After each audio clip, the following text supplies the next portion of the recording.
जी आखिरे लाल चश्मा पिंधि थाए ताकू दुनिया लाल देखा जाए। जी आखिरे कला चश्मा पिंधि थाए ताकू दुनिया कला देखा जाए। जी आखिरे हलदिया चश्मा पिंधि थाए ताकू दुनिया हलदिया देखा जाए। किंतु जी नॉर्मल धड़ा काच ग्लास पिंधि थाए ताकू दुनिया स्पष्ट देखा जाए। दुनिया रे कौन चली से जानी पारे, से देखी पारे, से बुझी पारे।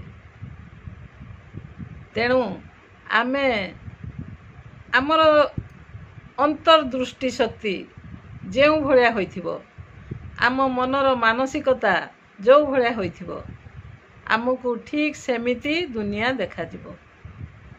तेणु आमे दुनिया को रंगीन चश्मारे केबे देखिबा नहीं। पर कथारे पड़ी आमे काहाकू भूल बुझिबा नहीं। आमे निजर बुद्धि खटेइबा, आमर स्वच्छता को नहीं आमे आगो को आगेइबा। केबे हेले आमर थॉट को नेगेटिव हवा पाई देबा नहीं। कारण नेगेटिव थॉट सब बेले आमको निम्नतर प्रदेश को नहीं जाए। आमे जदि भगवानकर संतान ताहले आमे तो जड़े जड़े देवदूत, आमे जड़े जड़े देवता देवंशी। तेणु कहा जाए सकल घटे नारायण। तो आम आम शरीर भितर जदि भगवान अछंती ताहले आमे भी जड़े जड़े भगवान। एवं झियो मानंकु आमे माँ कही मुंडिया मारू।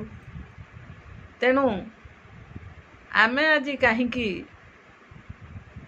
जनक विरुद्ध अन्य जन को मतैबा प्रवर्तैबा, नेगेटिव थॉट कहीं ता मन रे सृष्टि करिबा ना।